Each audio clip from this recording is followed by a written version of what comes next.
Terza e ultima parte del Sindaco Risponde, della puntata di questa settimana del Sindaco Risponde, ospite il Sindaco Giordani. Sindaco, le chiedo subito, ha già avuto modo di incontrare il nuovo questore Marco Dorisio? Si è presentato ieri alla stampa per la prima volta?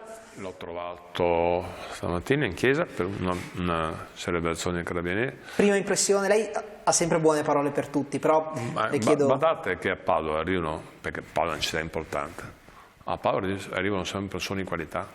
Sono dispiaciuto che sia andato via il questore precedente, perché aveva un ottimo rapporto. Però anche questo, primo acchito, ci ha parlato un secondo, è molto buono. Ma d'altronde Padova, quando uno viene a Padova è trasferito da altri passi perché fa un salto di qualità.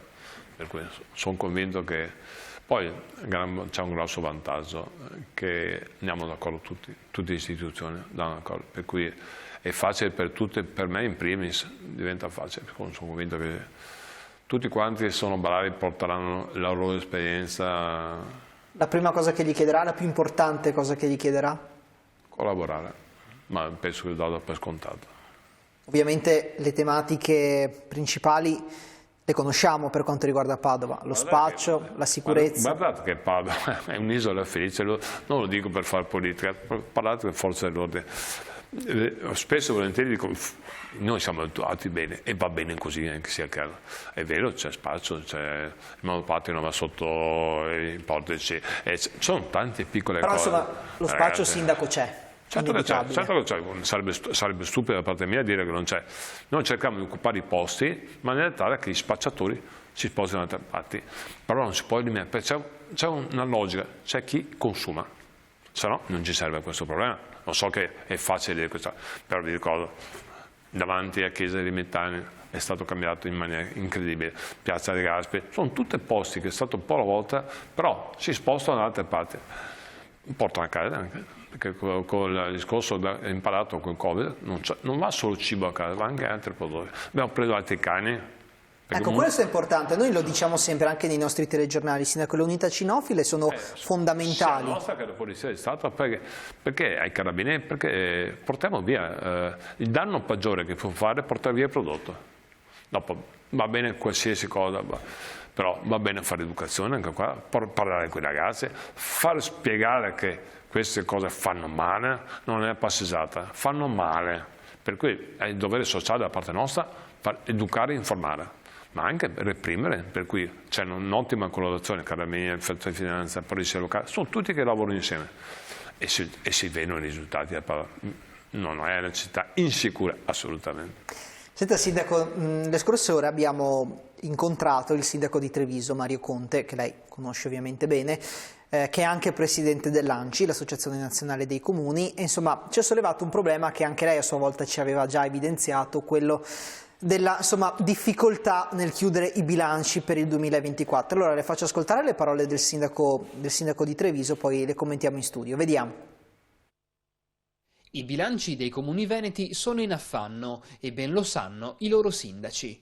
In queste ultime settimane dell'anno le amministrazioni stanno chiudendo i bilanci di previsione per il 2024.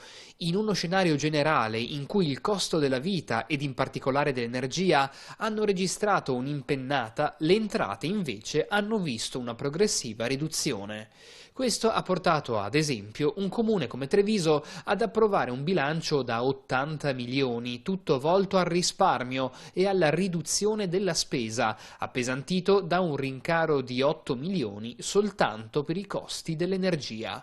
Ma c'è di più. Per far quadrare i conti, le amministrazioni sono costrette a ritoccare al rialzo alcune imposte, al fine di salvaguardare i servizi. Da qui l'allarme dei comuni del territorio. Servono aiuti statali che intervengano nei bilanci. Tagliare ancora non si può, o questo lederebbe i servizi fondamentali, colpendo soprattutto le fasce più in difficoltà.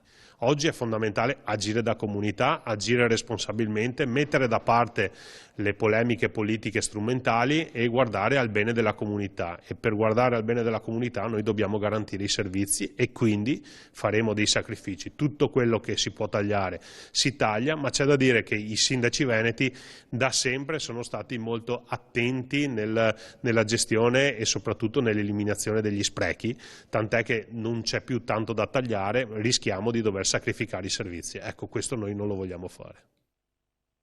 Mi sembra di capire, Sindaco, che le strade siano due e spesso devono essere battute entrambe contemporaneamente: tagliare i servizi o aumentare un po' le tasse. Tra parentesi, ricordo che l'ANCI dalla settimana scorsa è a Padova come sede principale, per cui c'è l'ANCI Veneto a Padova, dove c'è la provincia, per cui molto volentieri abbiamo aderito alla loro richiesta, perché di base le cose si fanno assieme, tutti i 7 capoluoghi veneti. Al di là di questo siamo veramente in difficoltà. Noi abbiamo rivisto il bilancio, specialmente la spesa corrente, abbiamo rivisto tagliando. Gli assessori non mi vogliono molto bene in questo periodo, perché con la delega al bilancio abbiamo tagliato tutto quello che è possibile tagliare. Abbiamo ottimizzato tutte le spese, non abbiamo toccato il sociale, non l'abbiamo toccato assolutamente, perché questo non può essere toccato, ma non è stato mai toccato, anzi forse dobbiamo fare un piccolo sforzo in più. Senza contare che avremo aumenti sotto l'aspetto di energia elettrica, energia in generale, avremo dei grossi problemi. Non è facile una questione politica, perché adesso c'è la destra e la sinistra, siamo in difficoltà, come in difficoltà probabilmente anche il governo, per cui avremo altri problemi. Ad esempio sarà il rinnovo di contratti del pubblico che firmano a Roma, però sotto l'aspetto economico va a toccare i vari comuni. A noi costerà 4.800.000 euro. Non sto dicendo che è sbagliato, sto dicendo che le risorse ancora un'altra voce di spesa che si aggiunge. Un'altra voce importante, su 600 milioni del bilancio comunale va a toccare tanti soldi, ma anche la provincia è stato tolto $500.000.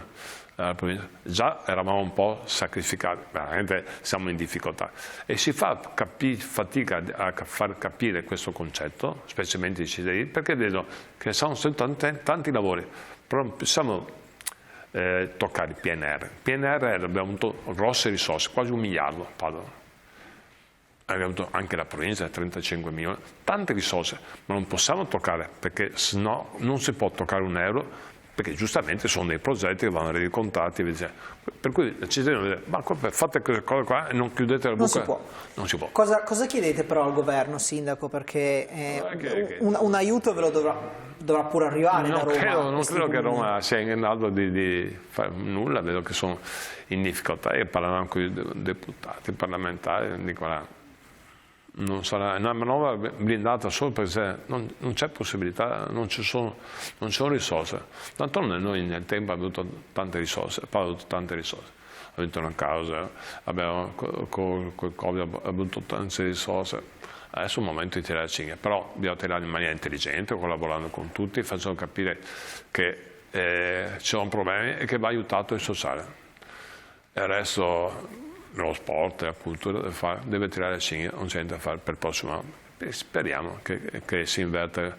O se no bisognerà aumentare ancora le tasse. Prima di aumentare le tasse ci penso 10 volte. È vero, abbiamo aumentato l'IRPEF, ma abbiamo toccato chi ha un reddito un po' più alto, gli altri non abbiamo toccati, chi prende più o meno 50.000 euro, non abbiamo toccati, ma sempre stiamo parlando di cose, piccole cose. Magari fosse questa la soluzione, non è questo agli aspetti. Però la vedo preoccupata, Sindaco, un po'. No, vedo preoccupato, ne sono molto preoccupato, perché io vedo in continuazione si fa fatica a trasmettere questo concetto al cittadino. Il cittadino dice: non frega niente, ma questo discorso qua, perché io ho diritto, si fa fatica. Per cui è un periodo particolare, difficile, ma mantenuto, come diceva Mario Conte, Presidente dell'ANCI e Sindaco, dobbiamo mantenere i nervi saldi e stare attenti a quello che accade e intervenire immediatamente. Per cui PNRR, è vero, Padova ha tantissimi soldi, non può toccare nemmeno un euro perché va portato a termine nei tempi il progetto definitivo, non c'è altro da fare. E per fortuna abbiamo questi soldi perché possono cambiare Padova. In chiusura le chiedo, farà anche in futuro il Presidente dell'ANCI? No, per carità, abbastanza guai. Visto che è di fianco alla provincia, quindi lei è lì di fatto, sì, no? sì. Al comune a poche centinaia di metri. Mario Conte, anche se è un partito diverso, io non faccio mai questione partito con le politiche, lui è bravo, collabora, per cui uno fa campagna politica, poi quando è amministratore, quando è sindaco, non c'è più colore politico. Lui collabora in maniera totale con gli altri sindaci, per cui è positivo. No, ma non faccio più nulla. Quello che ho è già abbastanza. Siamo in chiusura. Grazie al sindaco di Padova Sergio Giordani per essere stato con noi. Grazie anche a tutti i nostri telespettatori per averci seguiti. La linea adesso va all'informazione a TV7 TG. Noi invece con il Sindaco Risponde torniamo martedì prossimo, come di consueto alle 19, qui al canale 19 TV7 Triveneta. Una buona serata.